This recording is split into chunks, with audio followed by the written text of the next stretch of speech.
From a life of parties and open bars to life now behind bars.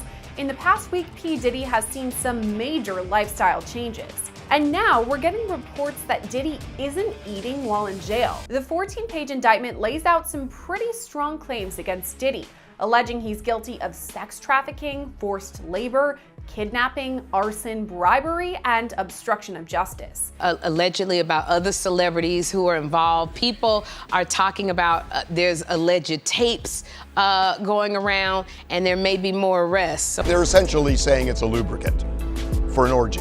I guess. I don't know what you need 1,000. One bottle of baby oil goes a long way. I don't know what you need 1,000 for. Sean Diddy Combs, the hip-hop mogul who once ruled the music world, has found himself in a situation few could have predicted. Once known for his extravagant parties, lavish homes, and celebrity-studded lifestyle, Diddy is now facing federal charges that could lead to a lengthy prison sentence. The arrest of one of the biggest names in entertainment has not only shocked his fans and peers, but also raised questions about his alleged involvement in some of the most serious crimes imaginable, including sex trafficking built over decades. Diddy's downfall marks a turning point in his career and possibly his life. As he awaits trial, housed in one of the country's most infamous jails, the future looks uncertain for the man who once seemed untouchable. Diddy's legal troubles first became public in November 2023 when Cassandra Ventura, the singer known as Cassie, filed a civil lawsuit accusing him of years of physical, emotional, and sexual abuse during their relationship.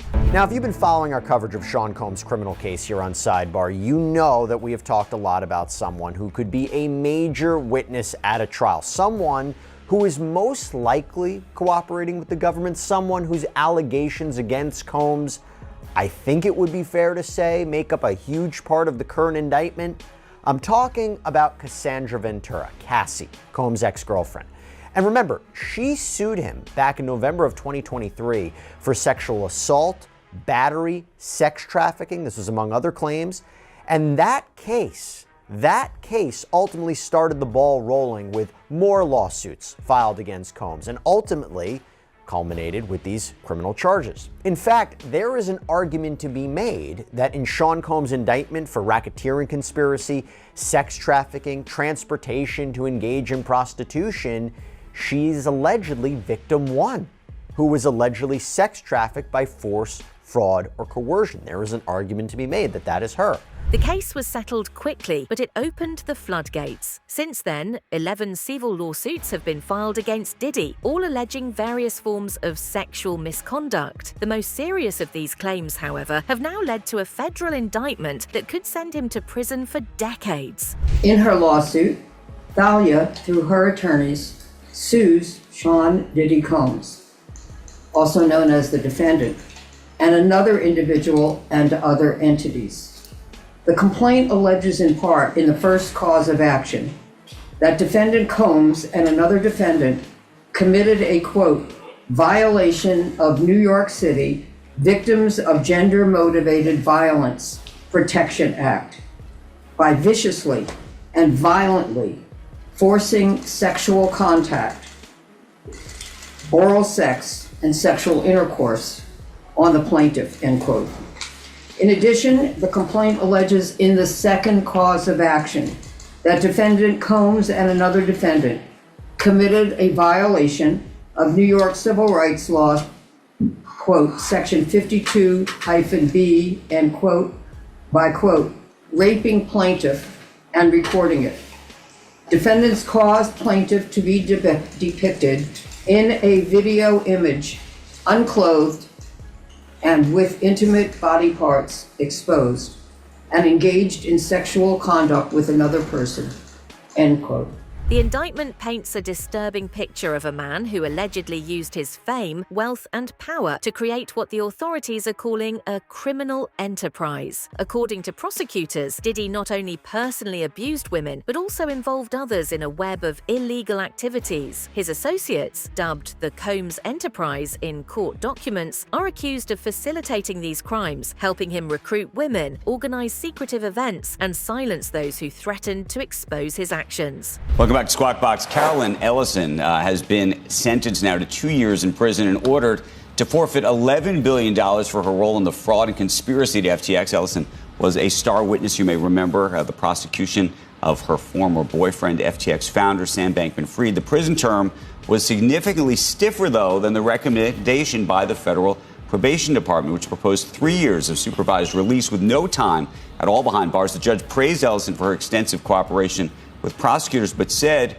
her criminal sentence needed to deter other potential bad actors from committing fraud. It's an interesting turn of events if you think about all of these issues, only because I imagine that when she decided to turn state's evidence, she thought, you know what, I'm going to somehow get off. And well, she was probably told that they would recommend that. Correct. One of the most shocking parts of the indictment revolves around so-called freak-offs, described as elaborate, often drug-fueled sex parties that Diddy allegedly arranged and directed. These parties, according to prosecutors, involved victims who were often unaware they were being filmed or drugged. During a raid on 2 of Diddy's properties, authorities reportedly seized over 1,000 bottles of baby oil and other items, which they claim were used during these parties. However, the shocking reality that his actions have led to the detriment of many is being outstripped by the absolutely bizarre truths revealed in a raid against his properties.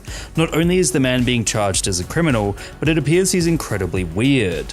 One of the raids discovered he had over 1,000 bottles of baby oil and lube, which is really, really strange. I get that this stuff can be good for getting down and dirty, but why on earth would someone need 1,000 bottles of baby oil? That, coupled with the fact that his ex says he beat her and forced her to have relations with other men in what he called a freak-off, reveals a strange and utterly creepy life led by Diddy. As it turns out, if you're rich enough, you can get away with a lot for a very long time, but it can definitely come back to bite you in the ass, and for good reason. The memes have been absolutely relentless, and it seems like there's no one sticking their neck out there for a man who has had his deepest and darkest secrets revealed to the internet, especially when those dark secrets are not only criminal in nature, but also just odd. Even 50 Cent has gotten in on it, absolutely roasting Diddy on his account. But Diddy's alleged actions didn't stop there. The indictment also accuses him of engaging in bribery, arson, and even kidnapping in an effort to cover up his crimes. Prosecutors argue that he was willing to go to extreme lengths to protect himself and his empire, silencing potential witnesses and destroying evidence whenever necessary. These actions have led to charges typically associated with organized crime, namely the racketeer-influenced and corrupt organizations, RICO Act, a federal statute designed to combat large criminal enterprises. And then the other thing was racketeering charges. We've seen what's going on with the sex trafficking of that. He's in jail. He's literally in jail right now. He's denied bail. You know, Diddy's famous lines, take that, take that. I don't know what's going on in jail right now, but hopefully he's not he's probably loving that, right, Deli? We'll see what happens there. But the racketeering thing, I mean, you've interviewed Sammy the Bull and Michael Francis, and the list goes on and on and all. The whole RICO charges. You know, the whole concept of racketeering is that you're in an illegitimate business, basically disguising as a real business, but it's actually fraudulent, bribery, extortion, fraud, money laundering, drug trafficking, embezzlement. What's the RICO? What's the racketeering in your opinion of what could potentially be going on with Diddy, just based on everyone you've interviewed? Well, there's so many categories to it, right? I mean, you get to pick and choose. They get to pick and choose. Sure.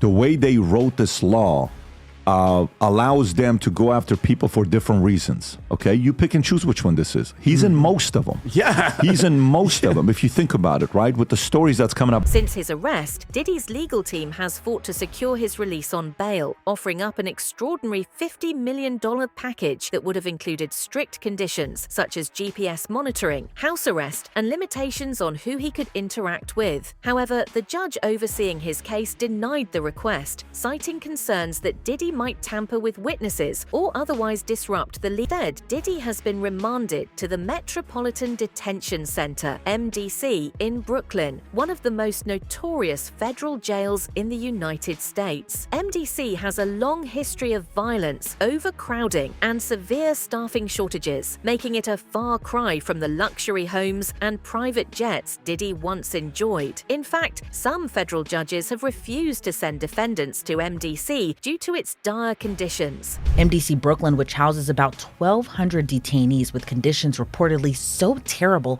some judges have refused to send people there, is mainly used for post-arrest detention for people awaiting trial in federal courts in Manhattan or Brooklyn. According to the Associated Press, detainees have complained about rampant violence, severe staffing shortages, and widespread drug and contraband smuggling, some of which is even facilitated by employees. This past June, a detainee was stabbed to death at the jail. In July, another inmate died after he was hurt in a brawl, and at least 4 people have died by suicide in the last 3 years. Diddy's attorney argued in legal paperwork MDC Brooklyn is not fit for pretrial detention, citing detainee deaths and other concerns. His attorney, Mark Agnifilo, asked the judge for Diddy to be moved to a New Jersey jail, but the judge says it's up to the Bureau of Prisons to decide. And while Diddy is being housed in a special housing unit, also known as the SHU, officials say he's not receiving any special treatment, but are closely monitoring him as he's been placed on procedural suicide watch in case the disgraced producer attempts to harm himself. The facility has housed other high-profile inmates, including disgraced financier Sam Bankman-Fried, convicted sex trafficker Ghislaine Maxwell, and singer R. Kelly. Diddy now finds himself sharing space with these infamous names in a protective unit designed to shield him from the general prison population. While this keeps him safe from potential threats from other inmates, it also means he's living under strict surveillance with limited freedom and few comforts. Reports from inside MDC suggest that Diddy is struggling to adjust to life behind bars. He has reportedly stopped eating, raising concerns about his physical and mental health. Some speculate that he may be paranoid about being poisoned, perhaps due to fears stemming from the high-profile nature of his case and the powerful enemies he may have made. Others suggest that his refusal to eat could be linked to the notoriously poor quality of the food at MDC, which has been the subject of protests by inmates in the past.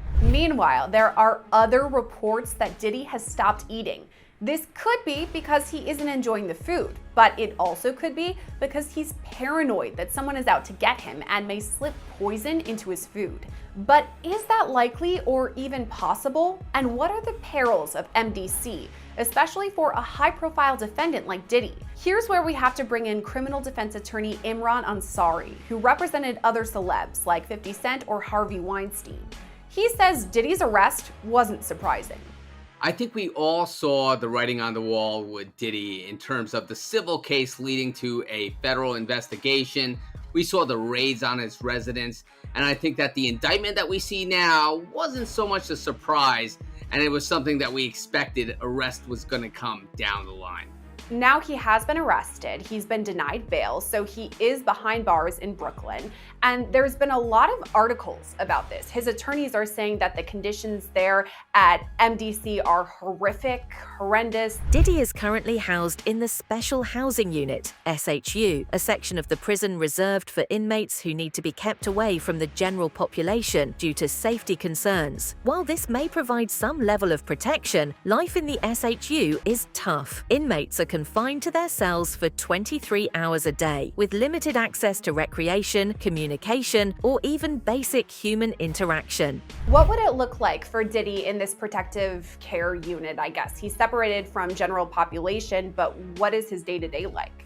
So Diddy's life in the SHU, in that specialized housing unit where he's been placed for his own safety, is going to be something that's rather routine and mundane. He's not going to be necessarily even enjoying some of the things that general population, aka Gen Pop, enjoys, because he's being in a special segregated unit for his own safety, which means he's going to be under more constant observation by guards. His comings and goings in and out of his cell for recreational time and for meal time are going to be more scrutinized. So although the SHU unit is technically for the prison inmate's safety, and of course Diddy being a high-profile inmate requires that, it also means more restrictions for that inmate. Following Diddy's arrest, we reported news that he was placed on suicide watch.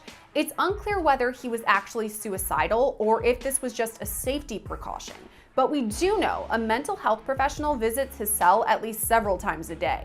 Is that possible for Diddy? He may not have these suicidal ideations, but it's just for his safety? It's pretty routine, especially for a high-profile inmate, to be placed on suicide watch.